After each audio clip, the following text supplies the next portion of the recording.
said that there is a coup d'etat, palace coup going on in the US. Well, old news. That started like on January 21st. So by now, March, what is it today? 13th, 14th, I lost count.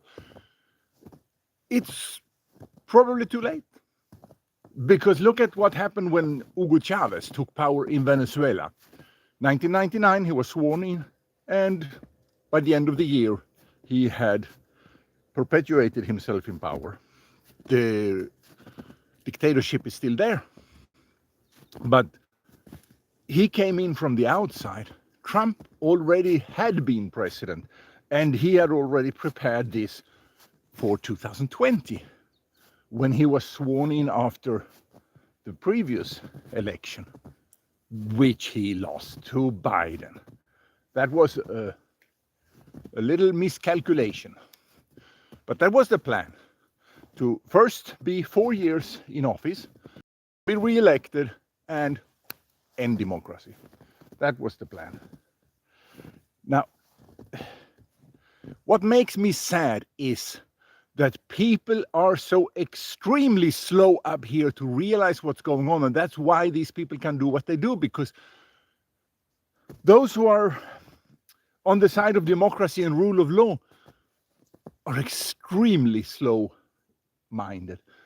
This is not a surprise that this would happen. Go back in my channel and look. 2016, I predicted it. In July, already before Trump had been selected as the representative of the Republican Party, I had predicted it, and I tried to warn. I got a few hundred views. When he had got elected in the general election, I again said, don't allow him to be sworn in because he will abandon democracy. Those videos got less than 100 views. So now my question is it because people are slow up here and don't get it? Or is it because the social media platforms themselves are in on the coup and are filtering out this? There's a lot that suggests that there is filtering going on. Let me give you an example. I have a few videos. I published a large number of videos the last few weeks, like every day. And I saw that some of the videos would take off like this, and then poof, hit the glass ceiling when YouTube would stop showing them to people.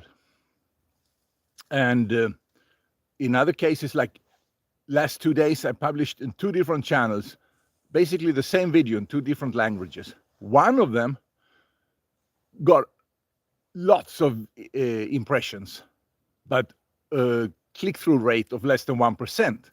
That is, it was being shown for an audience that wasn't interested. The other had a click-through rate of about 12%, but was hardly being shown to anyone. And there are other videos on that channel that have got click-through rates of well over 15% and still have very few views because it's not being shown to hardly anyone. Whereas I recorded a video out here about 6-7 months ago that got, I think it was 170,000 views. A similar video on another topic that was not directly relatable to the United States. So it sure seems like there is some kind of filtering. And in the video I uploaded yesterday and the day before in 2 different channels, I talk about this, how the tech sector in the US may well have been financed by drug money, because somewhere they need to launder their money. And it occurs to me that, of course, when you launder money, you accept a loss, you accept a cost for the laundering. And one way to do it is to invest it in a startup. Let's say you have a startup, you put in $1 million. The startup spends that dollar paying people, including the directors, high salary perhaps. And then they get the money back as salary. And it's white money. So even if the company doesn't make a profit, they get the money laundered. I always wondered before, how come they get these enormous investments in companies in the dot-com boom and later, that in companies that don't have income, and they stop measuring the value of the stock in terms of P over E, profit. I forgot what they stand for, those numbers or terms. But instead of measuring return on investment, they started to measure burn rate. It didn't make sense to me before it occurred to me that it could be a way of laundering money. If so, then the companies that we see here, snow is starting to fall. The companies we see now that control our public discourse, social media, are possibly financed by drug money. And then you have to remember, there is one thing that seems to be unpopular, that they don't want to get out in media, that they hardly mention, and that is the cocaine economy. I was, like I think most of you know who follow me on my channel, I've been active in the resistance against the drug cartel in Venezuela for many years, and I've studied it, I've done intelligence on it. I mean, literal, we have agents. We had a person infiltrated with the drug kingpin. Another one we extracted because he had put out a hit job on him. So we had to rescue him. And from them, we got a lot of information. And I also went down to Colombia. I was kidnapped by a group that, the ELN guerrilla, that has their facade is that they are a Colombian campesino farmer guerrilla that fight for freedom of the farmers and stuff like that. But in reality, it was created like a Cuban front group, and they are the main coca cultivation group in the world. But they maintained their lie in front of me and said that, no, it's the CIA that's doing the cocaine. And they have this base up there, and Pablo Escobar is still alive. And in reality, they are the ones growing the cocaine. They always had me blindfolded when we walked outside. And I asked, can't you just allow me to look down so I see where I put my feet? It's a lot easier, especially when you walk in terrain like this, and it's hard. But they said no. And then afterwards, since I'm a geographer, when I got free, they liberated me. I went and bought, from the little information I had seen, details, I started making a puzzle. And I could figure out approximately where I'd been in Colombia, an area like maybe 100 by 50 kilometers. And I could start to pin it down more and more. And since I am a geographer, I studied remote sensing. I went online and I bought satellite images. And when there wasn't any, I ordered new images taken over and over until I found the spot. And now I know I was right in the middle of a coca plantation area. And that's why when we walked, I couldn't see even down, because there was coca plants next to us. So they took me to Venezuela. So ELN is working for the Venezuelan regime, and they told me Venezuela, Cuba, Nicaragua are in the revolution, la revolución, and they are revolutionary ELN, so they are together. But add now this fact with the cocaine, and you see that they are the cocaine cartel. And who are behind them? Russia. And that's why in the video I uploaded yesterday, or the day before, I mentioned this, that Cuba, Nicaragua, Venezuela, and Russia, that's the main axis in the cocaine cartel. Iran and North Korea are also cocaine smuggling countries, but these four countries are the main axis. And ELN is their armed irregular forces, like the little black men that went into Crimea in Ukraine in 2014. The ELN are the little black men in Colombia. They don't use green uniforms. They tend to wear black. Well, they have uniforms, but those people who held me, always were black. So those are the Putin's little black men in Colombia. And the president, Gustavo Petro, is an ex-guerrilla member. And this ELN, they told me, oh, Gustavo Petro is with us. We have hope for him. So now they are expanding in Colombia. In 2019, they drove out another group there in the North Santander area, Catatumbo, by Cucuta. And now they expand even more. I forgot how many hundreds of square kilometers or square miles of coca plantation they have, but they're expanding rapidly, and they're bringing down the price of cocaine so much that, or the price of coca so much that in other parts of Colombia, the market has collapsed and the farmers can't sell their coca leaves. But up there on the border to Venezuela, they have free access over the border, several roads. A couple of them, I went first into Venezuela and then back during the night. And in Venezuela, they have industrial scale processing of the coca, pasta de coca to cocaine. And then it's exported different ways. So that's the main business. And we're talking about thousands of tons of cocaine per year. And remember, cocaine, the street value of cocaine is about twice that of gold. So it's no small amount of money. Imagine 4,000 tons of gold per year. They also have gold mines, by the way. And that economy is almost never mentioned in media.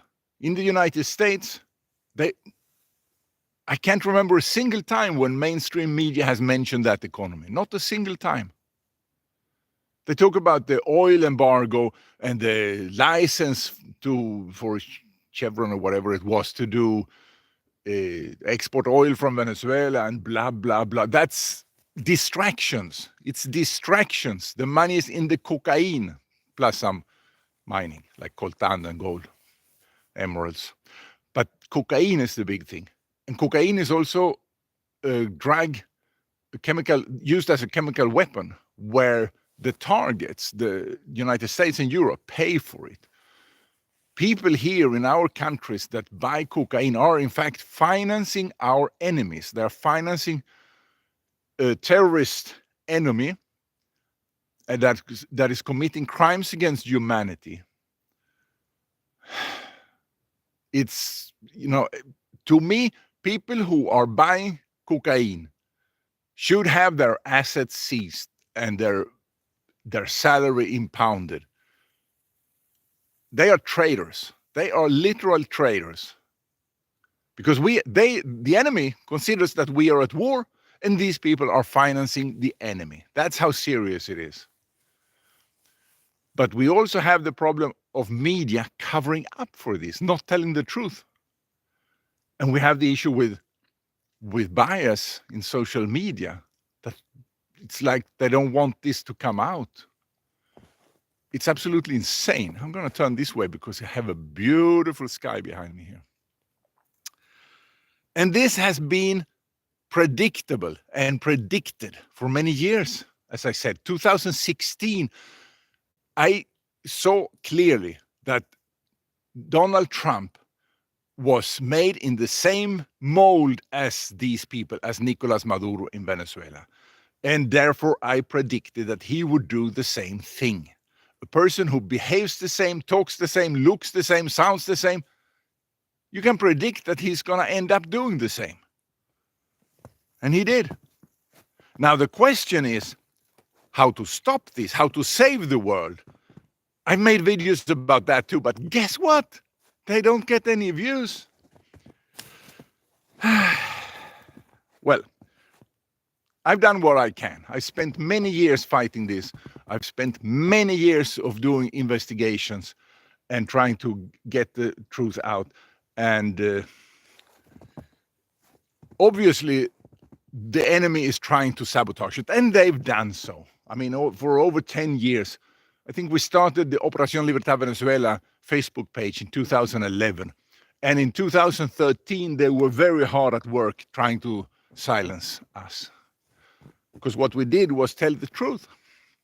The truth is the most important fact, the most important part of fighting this, getting the truth out there. Because, you know, the enemy is trying to confuse people. And the way they're doing that is with propaganda. And for propaganda to be effective, you have to have a story that's half true. Because if everything was a lie, you would simply know, okay, it's the reverse. So about half of everything you read in media and social media is lie, is propaganda lies. Half. Consider that, about half. Not, it has to be more than 30%, but it can't be more than 70%. So about half is a lie. Everything I've read and seen now after Trump took office is about half completely wrong.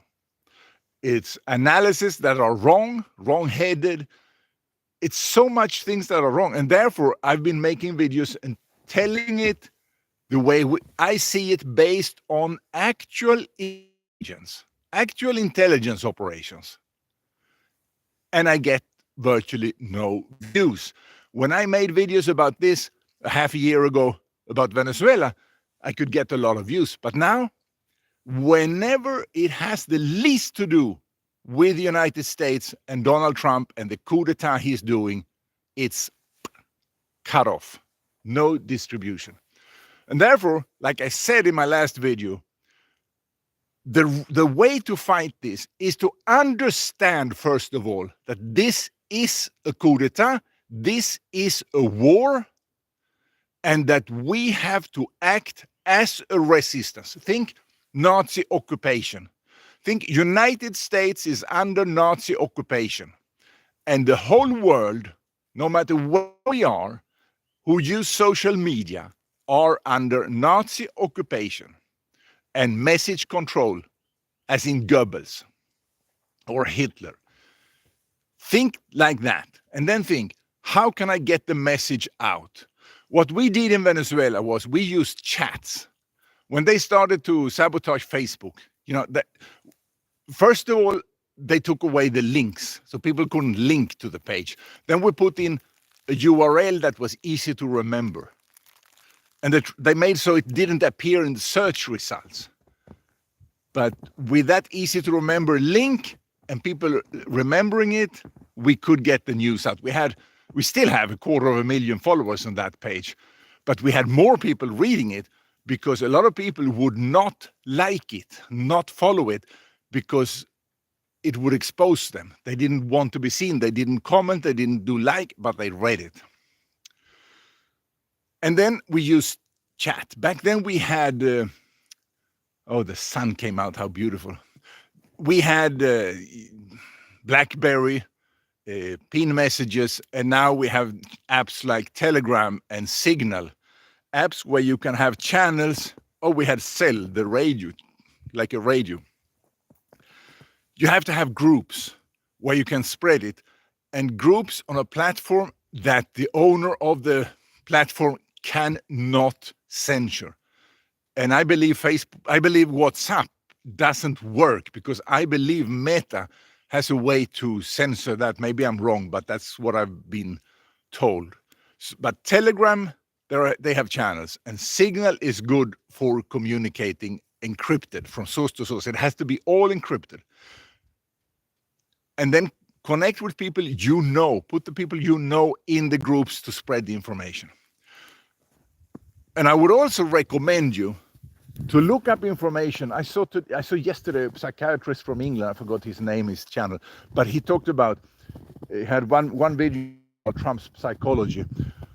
And this video I saw yesterday was about, he had clips in it of a KGB officer, because the way you can get information from the enemy is by people who bail out of that system and tell the truth. But you have to be a bit careful, because some of those so-called defectants are in reality still working for them. In Cuba, we have G2 agents in Miami, we have G2 agents from Cuba who pretend to have defected, but they keep spreading the Cuban G2 lies. And that's something a lot of people believed in Miami. But as someone who worked with intelligence in Venezuela, who had contacts inside Venezuela and in Miami, I could show that what they're saying is Cuban propaganda. So what is important is to understand how KGB, it's not called KGB anymore, but it doesn't matter. That's just semantics. How KGB operates and how they've operated over decades to brainwash people in the West. Because this is brainwashing. I see it here in Sweden. A lot of people here in Sweden are brainwashed. And also in the US. The majority of those who vote for Trump have been brainwashed like that.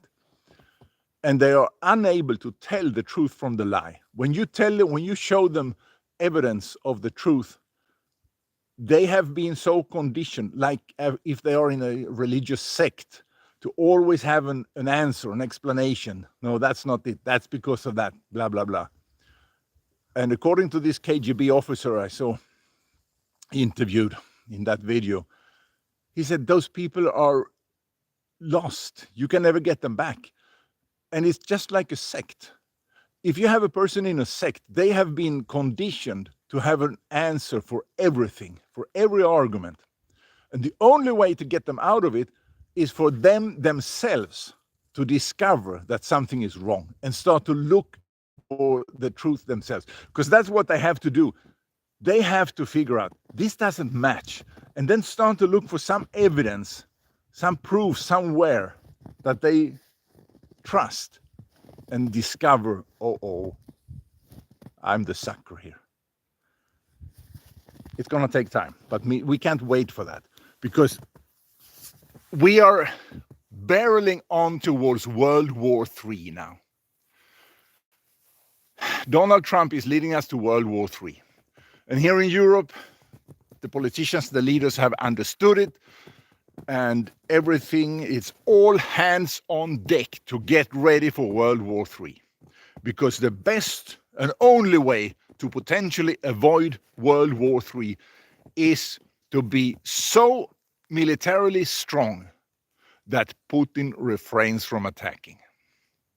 And that's going to cost, because now we have an uphill battle to get ready. And the faster we are working to get ready, the faster Putin is working to get ahead of us with the attack. So it's a race now. It's a race who gets first to the magical line, so to say.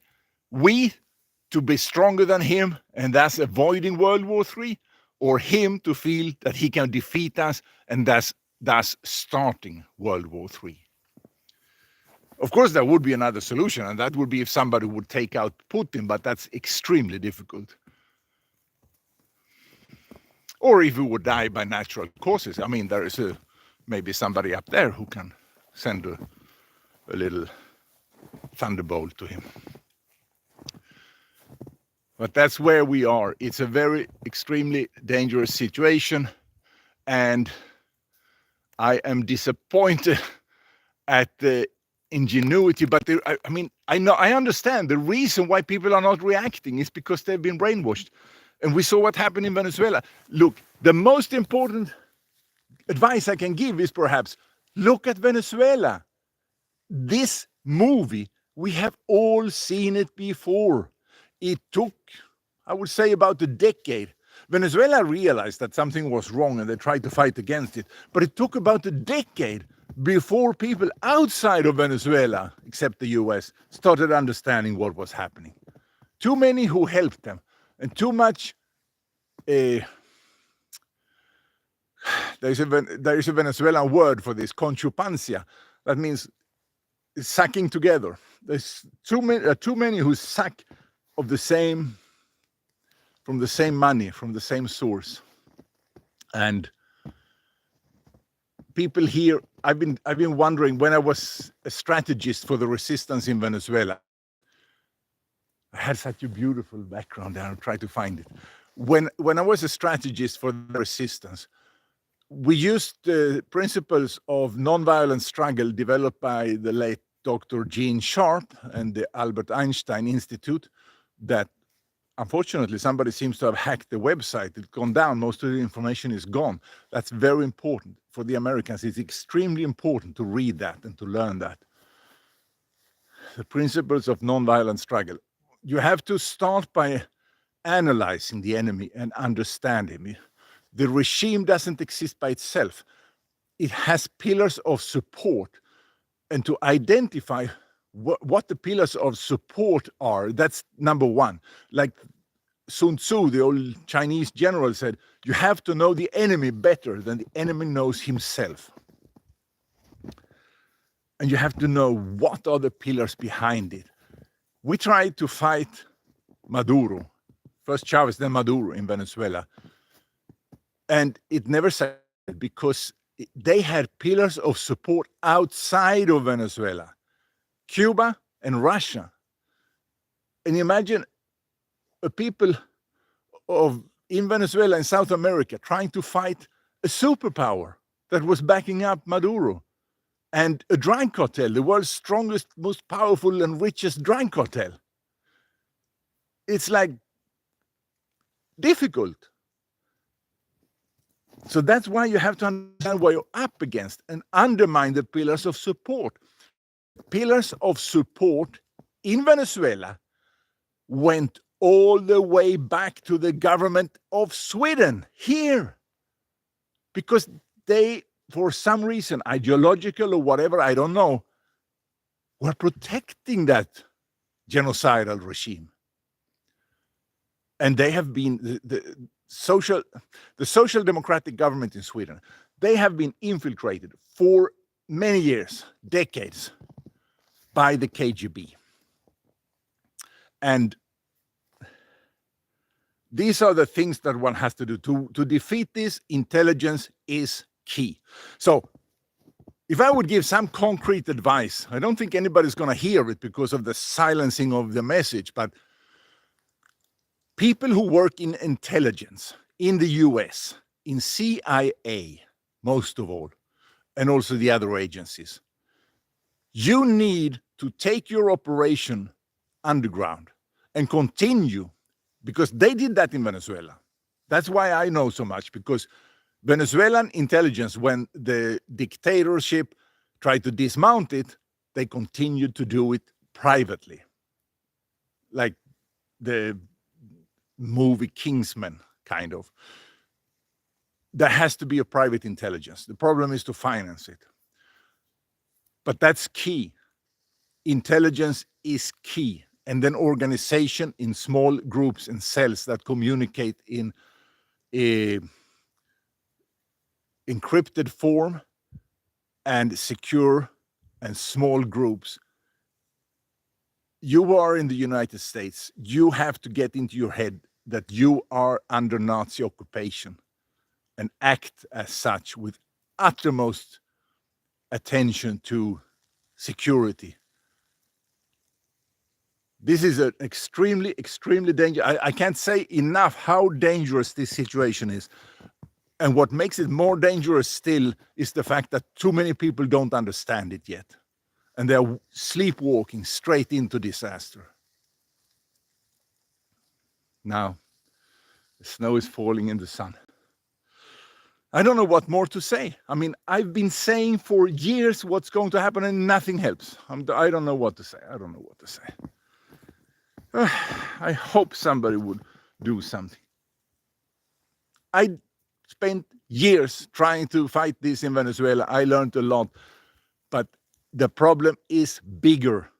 The problem is global. The problem goes all the way up to Russia, the United States, and now this coup with the tech companies behind it.